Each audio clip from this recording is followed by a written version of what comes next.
welcome back to my channel. Today I'm going to be teaching you how to make a very nutritious bone broth that you're going to be using during your refeed, and also something that you should be eating. Look like alien hands. There's a couple ingredients in here that you're not going to need and that are optional. But if you're interested in making this delicious, nutritious chicken bone broth to use during your refeed using the Instant Pot, then just keep watching. You need to get over your fear of chicken feet.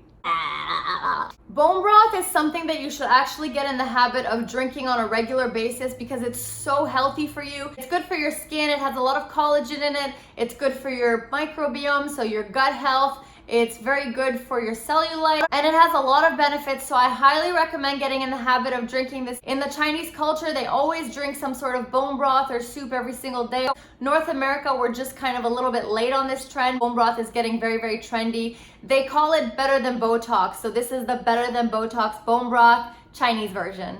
First, you'll need one full silky chicken, which is a type of chicken that I don't see sold in regular North American supermarkets, but they have these at the Chinese supermarkets. I just prefer the flavor of this one better. If you don't have a silky chicken, just get a regular full chicken. That's totally fine as well. Next is some chicken feet. I know a lot of people in North America are not used to eating chicken feet. Chicken feet have a lot of nutrients in it. There's a lot of collagen in it, so it's super good for the bone broth, and I highly recommend it. We're only putting this in to extract the flavor and the nutrients from it. If you don't want to eat it, that's totally fine. For the bone broth, especially when you're doing your refeed from water fasting, I highly recommend just straining everything out and just purely drinking the broth, so just the liquid part and not having any of the solid foods, at least for the first couple days of your fast. So add some chicken feet. If you don't want to eat it, that's totally fine. Extract the nutrients from it and leave it at that. But if you have a Chinese boyfriend, they'll devour this part anyway. A handful of yuzhu, which is a Chinese medicinal ingredient that they use in Chinese medicine. Again, this one's optional. It's just something that I got from my boyfriend's mom as well for the soup, since we make these soups pretty much every day. And it's optional, but I'll also write that here if you're interested in purchasing it from some sort of Chinese supermarket. 1 tablespoon of goji berry. I'm sure you guys know what goji berry is by now, and you just use about 1 tablespoon for the whole mixture. Basically, we're just extracting the flavor from the goji berry. Obviously, goji berry has some sugar in it, so if you're on a ketogenic diet, it's better to keep your carbs low. But for 1 tablespoon of goji berries, there is about, I think, 6.6 grams of sugar, and you're not actually eating the goji berries, you're only extracting the flavor. So it's about 6 grams of carbs in the entire soup, which makes 6 servings or something like that. And you're only using the flavor, you're not eating the goji berries. So make sure if you're on a ketogenic diet, you're not eating the goji berries. And that's just a disclaimer I wanted to make just for anyone who's watching this and who follows a ketogenic diet. 1 chayote, I think that's how you pronounce it. You only put 1 of them. In English, I believe it's called the Mirliton squash as well. So you're only using 1, and obviously this has carbs as well if you're on a keto diet. So you're not actually eating this. You're only extracting the flavor from it, and you're not eating this part. It's just to make the flavor in the soup. What these ingredients do is that they add nutritional value to the soup, but you're not getting the carbs from it since you're only extracting the flavor. So again, make sure you're drinking only the broth, especially when you're doing your refeed and you're breaking your fast. Just drink the actual broth part of the bone broth, and you're not going to have any issues with keto at all. And some dates. Again, these are glazed dates, and you can use regular dates as well. This has 27 grams of carbs, so 26 grams of sugar for 2 dates, but nobody eats the dates. Even someone who is not on a keto diet, you don't eat the dates in general. They're just in the soup for the flavor. So again, you extract the flavor, and again, it's not going to contribute really ridiculous carbs to your diet. The whole prep time of this bone broth should take you less than 5 minutes. You just put all the ingredients in the pot provided by the Instant Pot, and then you cover it with water, and then you pop it in the Instant Pot for over an hour. So easy. You just use your Instant Pot. Then you take all your chicken feet and you put it right in the pot. You take your silky chicken and you cut it into a couple pieces and put it to the pot. So let's do that now. Once you've cut the chicken up into kind of smaller pieces, you can go ahead and put the whole thing into this. Then you're going to take this chayote, cut it into a couple slices, and put it in there as well.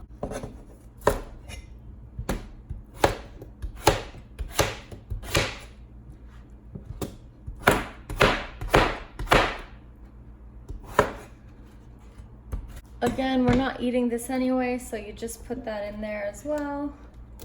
Make sure to wash your hands after you touch the chicken to make sure you don't cross-contaminate anything.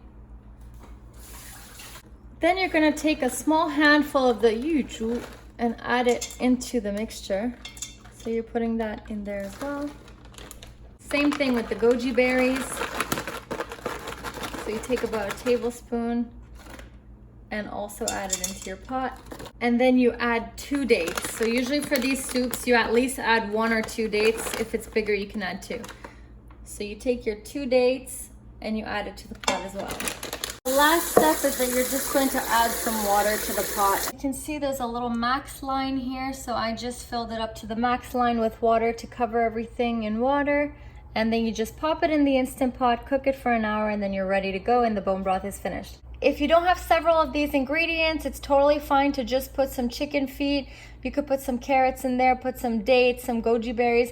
You can leave a lot of these items out, but just make sure the chicken feet are there. Instant Pot is definitely the easiest thing I've ever gotten in my life. It's improved my cooking game phenomenally because I used to hate cooking and now I just throw a bunch of stuff in and we have dinner ready. It's basically a pressure cooker, but it has a bunch of different options. So if you're making meat or stew, if you're making soup or broth, porridge, steam function works really well. The saute function when you're trying to make a stir fry and brown the meat, that one's awesome. I haven't used these other ones yet. Rice I've made in it as well, but I have a rice cooker. And then slow cook if you want to use it as a slow cooker, so it's super cool. So really easy when you want to close it and open it. The soup is as easy as this. You just take the stuff you added in here, you pop it into the Instant Pot, close the lid like this, then you turn the pressure valve. Then I'm just going to press soup and I'm going to put it for 60 minutes. Okay, and then it's going to heat up on its own. So you kind of let it go like that and then the pressure goes into it and it'll start once the pressure is ready in there.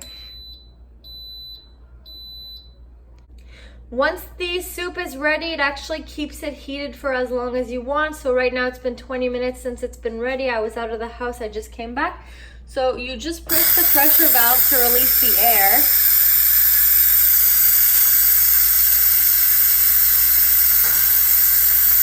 So then you open it up and your soup is ready.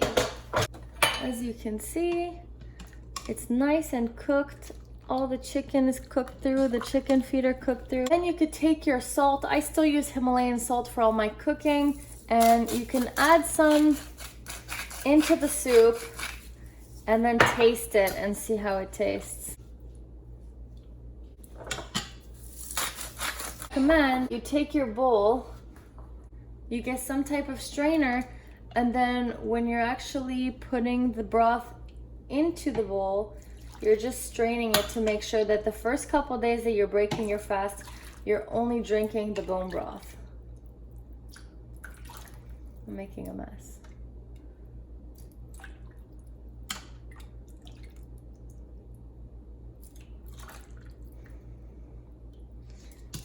So there you have it, super easy chicken bone broth using the Instant Pot. I hope you guys like this video. If you like this video, then make sure you hit that subscribe button and hit the little notification bell for me. And one more thing, again, I put the link, like I said, for the Instant Pot below. If you guys like my content, if you guys like watching my videos and you want to support me, then if ever you have anything to buy on Amazon, if you click the link below to get onto Amazon and buy whatever you want to buy, I get a tiny commission from that. What are you doing? At no extra cost to you whatsoever. So let me know if you guys are interested in any other topics, and I'll see you guys next time. I'm doing the regular hand flailing motions I do, but with my little chicken feet.